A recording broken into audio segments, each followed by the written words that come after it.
this is a proper welcome back to Booktube. I just filmed this entire video and I was not recording. Welcome back. Yeah, I have to make the new mistakes all over again. All right, this is the end of year book tag and I'm gonna try to keep this short and sweet because this is my first this is my first time back and I don't want to set myself a big editing project.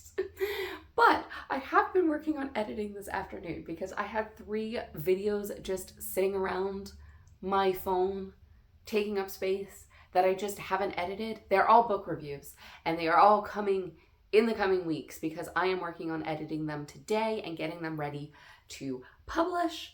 So look forward to some old new videos coming to you soon. And with that, let's get into the end of year book tag. Question 1 is, are there any books you started this year that you need to finish? And the answer is, unfortunately, yes. So I started A History of Dinosaurs in 50 Fossils. And I really enjoyed this one, but I've kind of like picked it up off and on because this is one where the story is told chronologically. It's not a story. The fossils are listed chronologically according to the timeline, but they'll find a fossil or they'll have a significant fossil and then they'll talk about that particular fossil and what they learned about it and how it's significant and all of that stuff.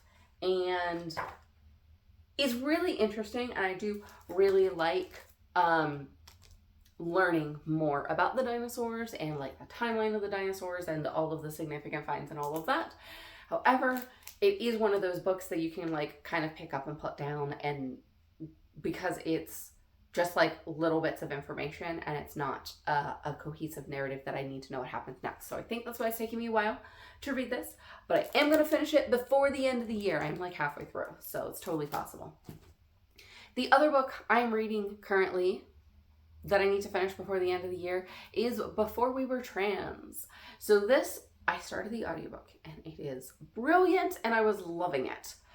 However, I got sick and then my brain was just not in the headspace for this book.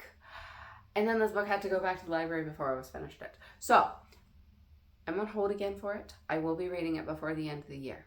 I will be finishing it before the end of the year, but it's one that I'm currently in the middle of. What is...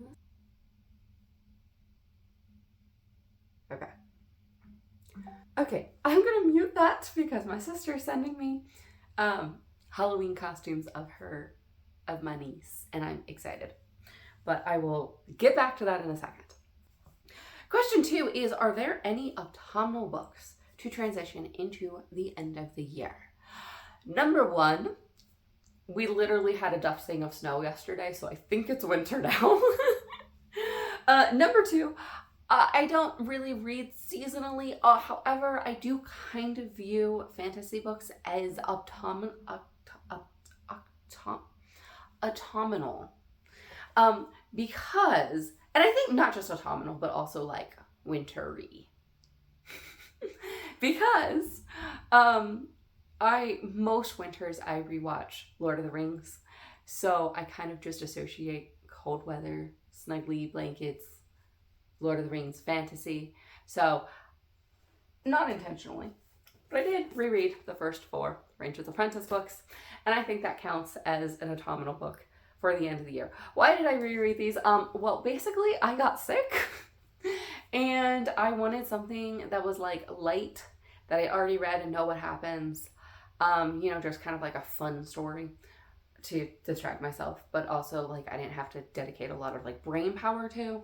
And this ended up being that for me. And then I read 4 of them because I got sick 3 different times already this winter, which is frustrating. Whenever I got sick the 3rd time, which is like the longest, I was sick for the longest with that sickness, I literally said, I was like, sickness number 3, so it's ready for Ranger's Apprentice number 3. It's ridiculous. Anyway, I'm rambling. Let's move on. Question 3 is there a new release you're still waiting for? And the answer is, I don't know. I've not kept up with new releases this year, so if you know of any new releases coming out at the end of the year, there's only 2 months left, but I know sometimes like popular books can be released right here at the end of the year. So let me know in the comments which ones I am missing. And question 4 is, what are 3 books you need to read before the end of the year? And the 3 books are probably going to be for 3 prompts for this reading challenge that I'm doing right now. So the first prompt is read a book with element of weather in the title. And I'm going to read Sisters of the Wind. This is the newest Angeline Boulley book. I've read her previous books and enjoyed them, and I'm looking forward to this one. The other prompt is read a book recommended by a librarian, and I have a list of book recommendations.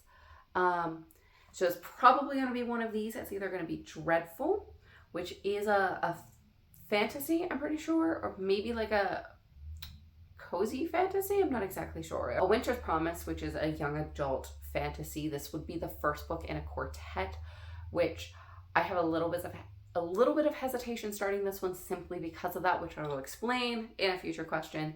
And then I might read Carry On, which is the first in a trilogy, which I also have a little bit of hesitation starting. But one of those 3 is going to be the book that I read for a librarian's recommendation. If you want to see me read a particular one of those, let me know in the comments and I might try to read a particular one of those. And then the third prompt is to read a book that I own and haven't read. And I'm debating which way I go on this, because I could read a book from my shelves that I haven't read, or I could read like an audiobook from Libro FM that I haven't listened to yet. And I'm not sure which way I'm going to go with that, but I'll probably put up a poll of like, hey, here's the books I'm thinking about starting. Which one should I read before the end of the year? Question number 5 is there a book you think could shock you and become your favorite book of the year? And the answer is, I am currently reading that book. So I kind of randomly picked up Terrestrial History.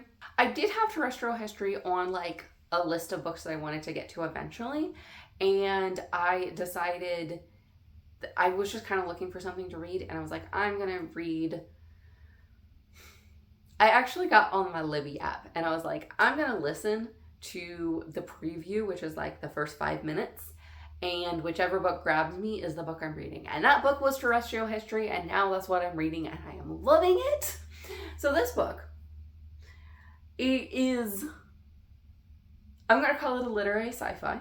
It's both, I guess, pre, during, and post-apocalypse, because we are following 4 different perspectives from 4 different places in the timeline. We're going back and forth between places in the timeline.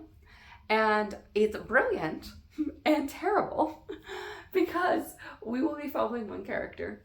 And this character has so much hope for like humanity and where the world's going and how we can like save the planet and save humans. And then we jump later in the timeline and all of those hopes are crushed. And we know that's not happening. And it's so good. It's so good. It's very introspective. I think one of the themes might be learning to let go, learning that things come to an end and being okay with that and accepting that. But I'm not exactly sure. I'm picking up like some of that theming, but I'm not like exactly sure that's like where the book's going, and I don't know where the book's going. I'm halfway through it and I'm really, really enjoying it. Also, like, we are following a character in present day, and we are following her, like, we get to know her hopes and dreams and all of this, and then we jump to a character in the future who talks about present day character and is basically saying she's a failure and her life never amounted to anything. And it was such a betrayal that I'm like, oh no, this future character is going to be like my least favorite character in the book. And then I'm halfway through the book and future character is my favorite character in the book. So it's good. It's really good. Question 6 is, have you already started making plans for next year? And the answer is yes. I have 3 plans for next year. One of them is I want to come back to Booktube in a sustainable way. I want to set myself a schedule and stick to it. I don't know what that looks like yet because I'm about to start a new job and I don't know exactly what my schedule is going to be or how things are going to shake out. So I need a little bit of time for life to settle down and figure out what I'm doing in life. But whenever I feel like I can make a more concrete Booktube plan, I am going to do that.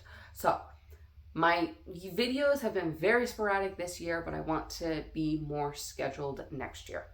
Second thing is